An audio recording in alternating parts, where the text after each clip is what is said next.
lagunak, esperimentuak egiten nahi naiz.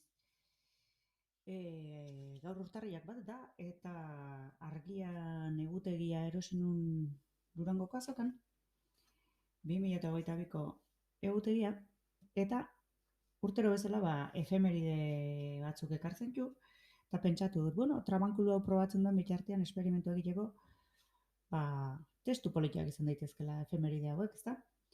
Argiako lagunek usten badiate behintzat. Urtarriak batak ez dakarki efemeride ikan, baina bai badakarki pixka bat kontu hau zertaz doan, ez? Eta hoxe da asuntua, hemen idatzita dagoena. Gure historia geuk idatz dezagun. Baltzen nekien Gaztelako armadak, Amaiurko gazteluen Nafarren erresistentzia garaitu eta errepresio kanpaina berria abiatu, ta aste gutxira iritsi zela Sevillara Juan Sebastian Elkano munduari bira eman da? 1522an izan zen, duela 500 urte. 2022 honek eskaintzen dizkigun urte hurren 2 dira. Gehiago ere topatuko ditu irakurleak egutegi honetan. 495 urte beteko direla adibidez Mexikoko inkisidore euskalduna zen, Zumarraga Gotzainak euskarazko lehen testu luzea argitaratu zuela. Bernat Etxeparek baino 8 urte lehenago. 150 urte, bigarren karlistaldia izendatu ohi den herri altxamendua hasi zela Hego Euskal Herrian. 125 urte arrasaten, Anjolillo anarkistak Espainiako presidente Cánovas del Castillo tiroz hil zuela. Edo 120 urte, Josep Antoni Aranberri Xenpelarrek neskazarren defentsan bertso sorta argitaratu zuela. Mende erdia beteko da aurten Euskal Errefuxiatuei elkartasuna adierazteko Biarritzen Nguyen Van Dong Vietnamdarra hil zela bere buruari su emanda udaletxearen aurrean.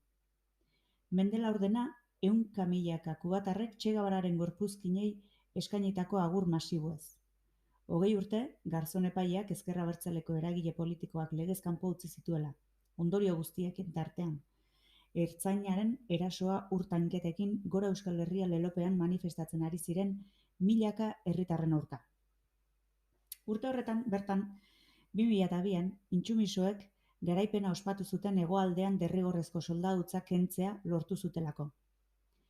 Memoria elikatzea garrantzitsua iruditzen zaigulako, era guztietako gertaerak landu ditugu beste urte batez orriotan. Asko hedabide handienek beren errepaso historikoetatik kanpo uzten dituztenak dira.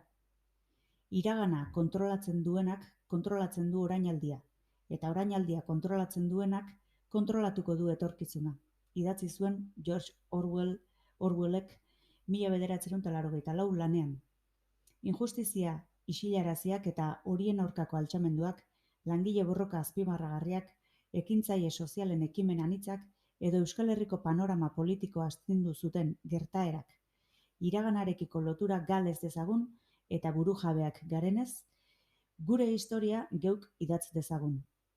Hitz hauek Lander Arbelaitz Mitxelenak idatzi ditu, Argiako kazetariak.